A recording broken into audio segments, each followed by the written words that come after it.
I let my neighbor park her car in my garage while she was abroad. When she returned, she claimed the space was always hers and filed a claim with the HOA. You don't have proof of generosity, she said.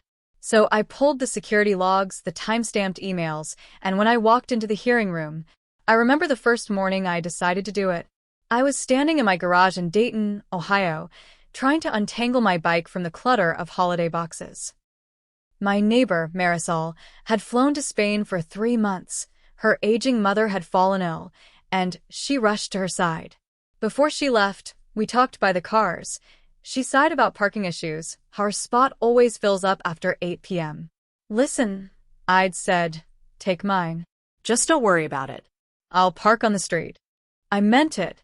It felt like a small, kind act in a place where no one bothers to help anymore. When I pulled out the security footage weeks later, me leaving at 10 p.m., you pulling in, it all made sense. I reread my emails too. Feel free to use my garage anytime while I'm gone, I typed, hitting send before second-guessing the kindness. But lines in an email never feel as real as the deed. Then came the note on my door. Formal. HOA letterhead. Folded neatly. Claim to garage space, it said. Your generosity has no legal standing.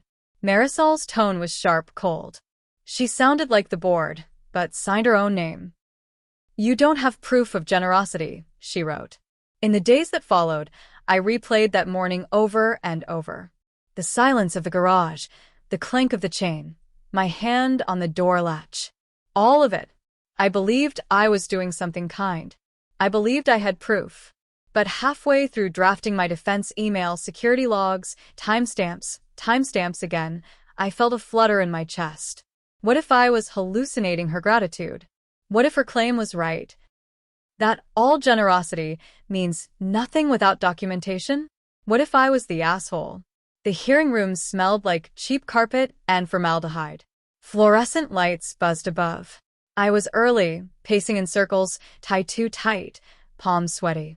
Every HOA meeting I'd ever skipped rolled in my head. Never cared about what happened until this. Now I was here. When the door creaked open, it wasn't the board, but her. Marisol. She stepped inside with her friend from the board, tall and crisp in a blazer. My breath caught. I looked at the logs in my hands. Emails printed, time-stamped. Security screens still replaying her pulling in. This was more than a parking spot. It was about trust, respect. Who I was, someone kind or someone dumb enough to believe kindness still meant something in this town.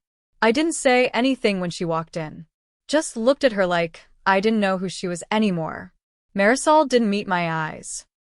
She went straight to the end of the table, sat beside the board member, and started pulling out papers of her own. I'd seen that look before, back when my ex used to plan our arguments like court cases. Cold. Controlled. Strategic. It's not a good feeling when someone shows up to a conversation already wearing armor. The board chair, a retired dentist named Hank, opened the meeting like it was just another item on the agenda. We're here to review a claim concerning Garage Unit 14B, currently under ownership of Mr. Lucas Reeves. He looked down at his papers, not at me. I raised my hand like a damn student. Before we get into anything formal, I said, trying to keep my voice steady, I'd like to state that I offered the space to Marisol while she was away. Voluntarily. As a favor. Marisol cut in. There's no written agreement, she said, looking at the board, not me. There's no lease, no documentation of the offer. Just his word.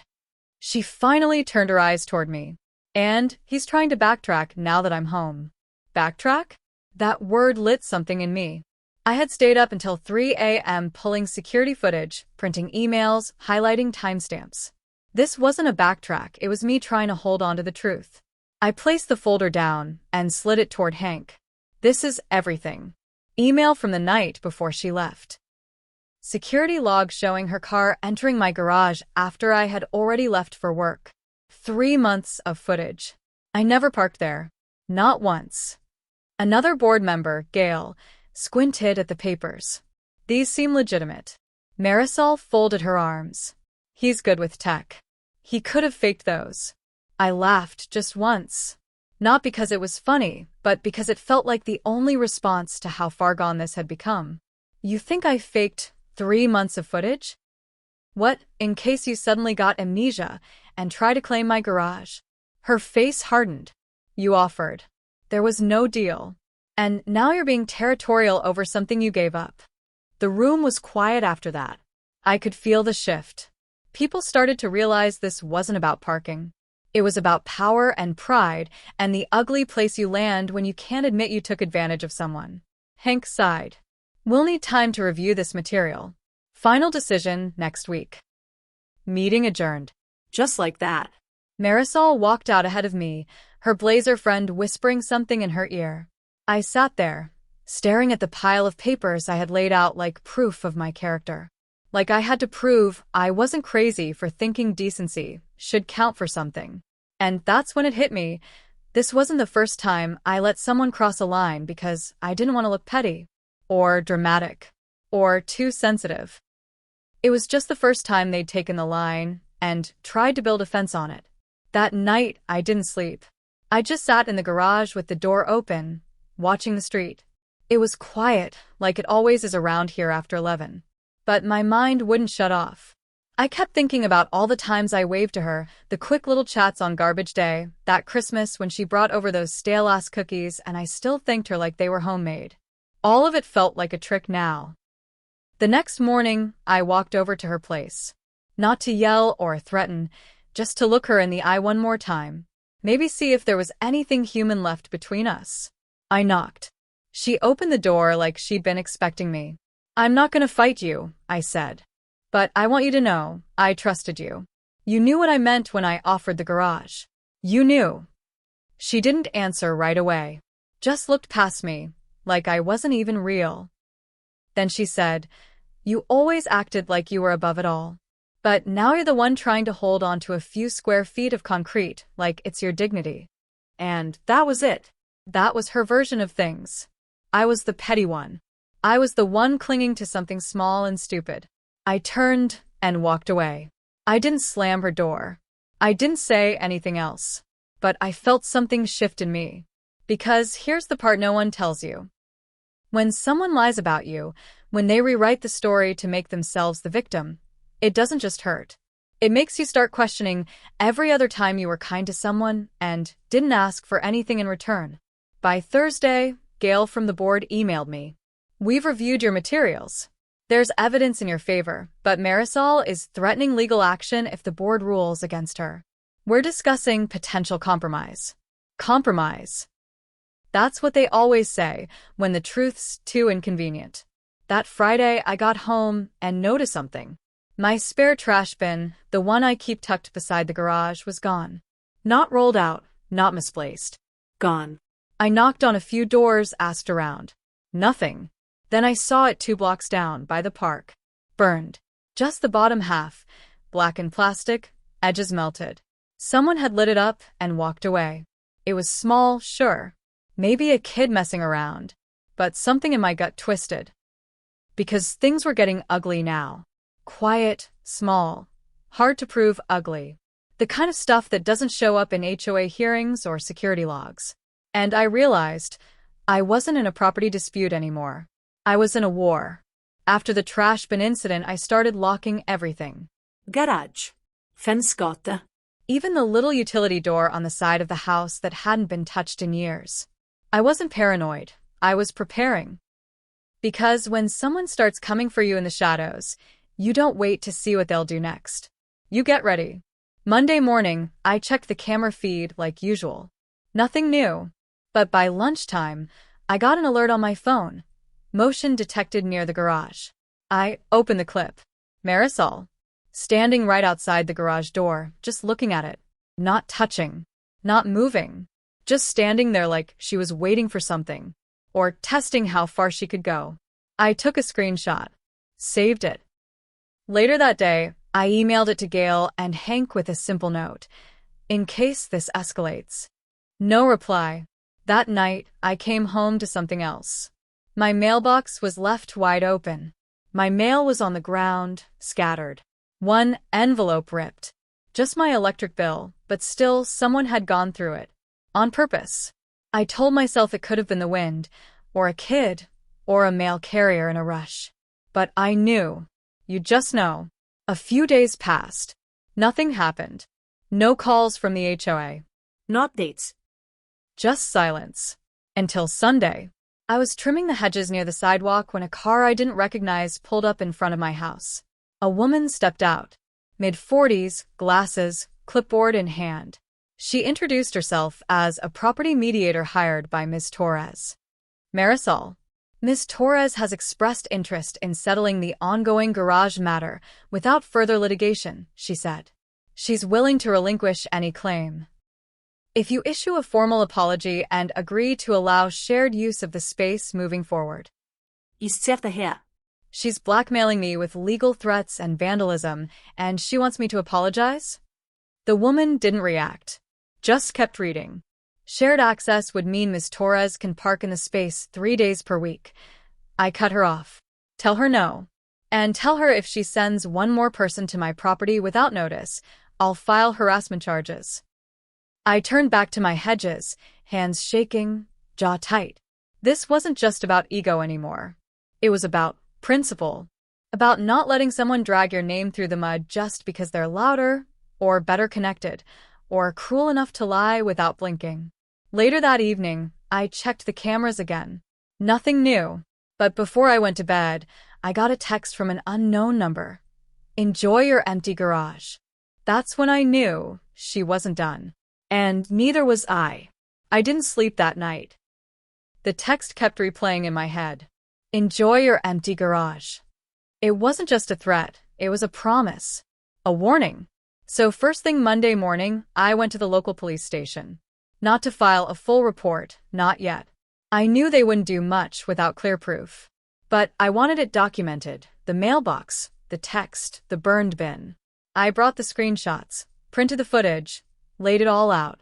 The officer nodded, took notes, said he'd log an informal neighborhood disturbance report. That was it. When I got home, I saw it right away. A moving truck. Not in her driveway. Not by her place. In front of my garage. It was parked sideways, like someone wanted to block it on purpose.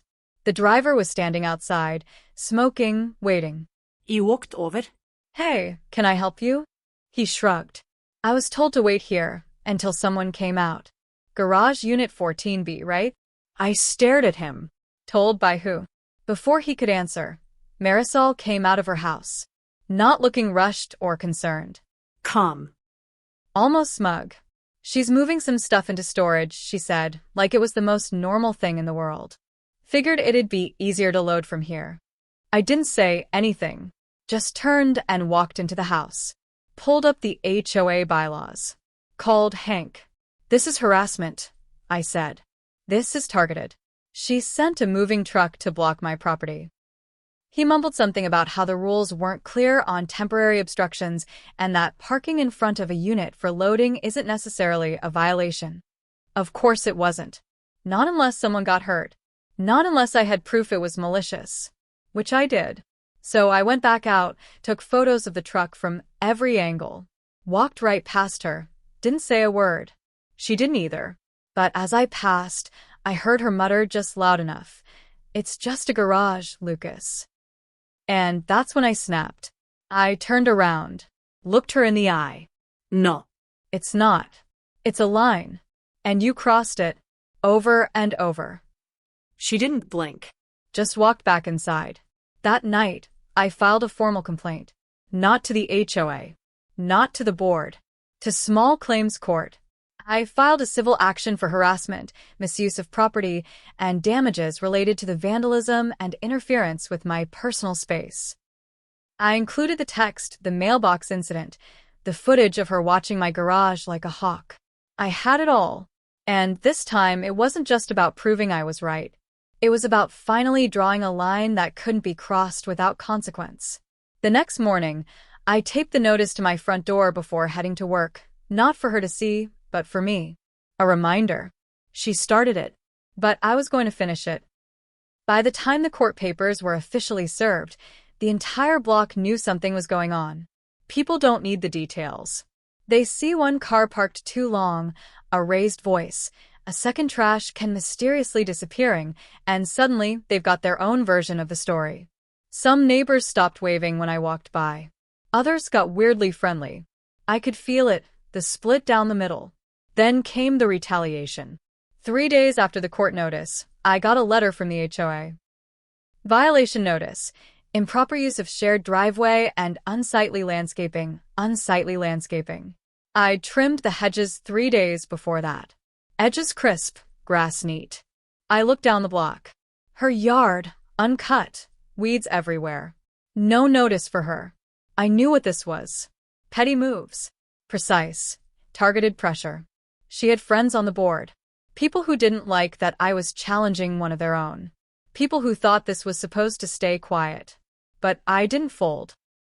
I went to the next HOA meeting with my phone recording in my pocket. Not because I wanted drama, but because I didn't trust a single person in that room to repeat what I said honestly. When I walked in, Gail wouldn't meet my eyes. Hank looked uncomfortable. I stood up. Calm. Direct. You allowed this to escalate. You knew she was pushing boundaries and you let it slide.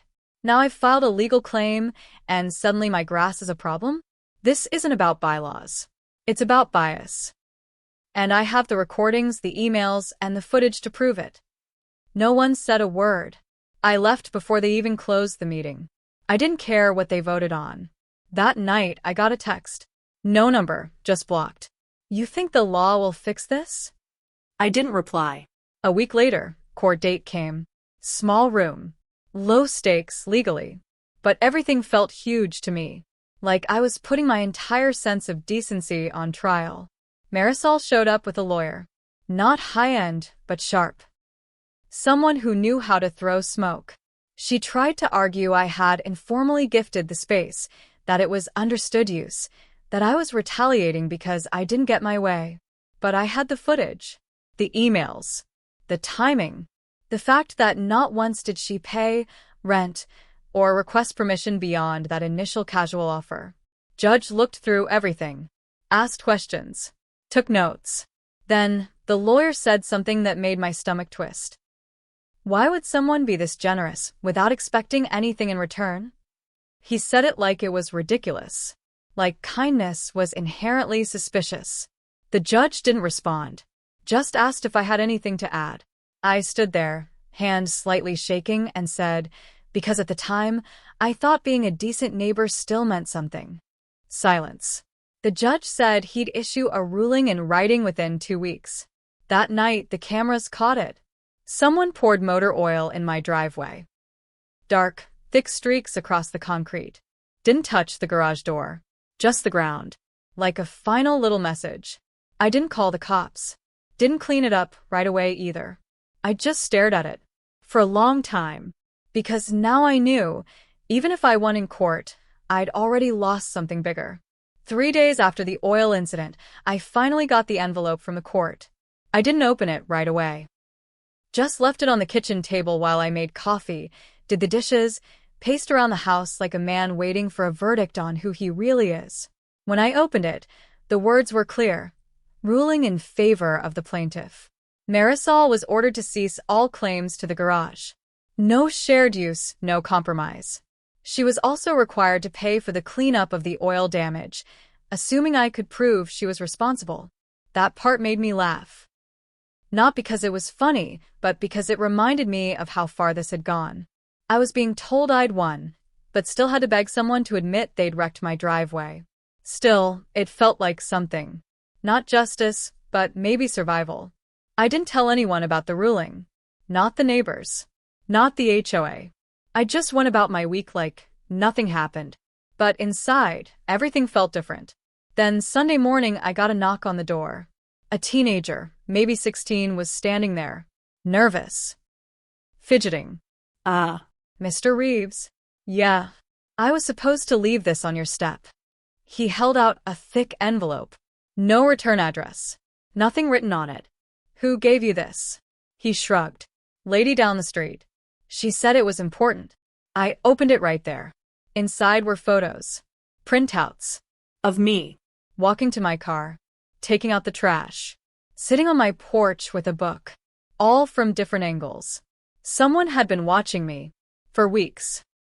The last photo was of me locking the garage one night, looking over my shoulder, like I knew someone was there.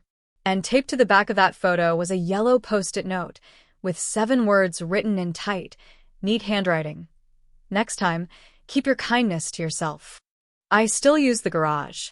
I lock it twice now, even when I'm just walking to the mailbox. The camera's on 24/7. I don't wave to neighbors like I used to. I keep to myself. And sometimes I catch myself thinking about that morning when I handed over the space without hesitation, thinking I was doing something good. I was raised to believe that being decent mattered, that if you did the right thing, people would remember it. But maybe the truth is harder than that. Maybe some people don't remember kindness. They only remember what they can take.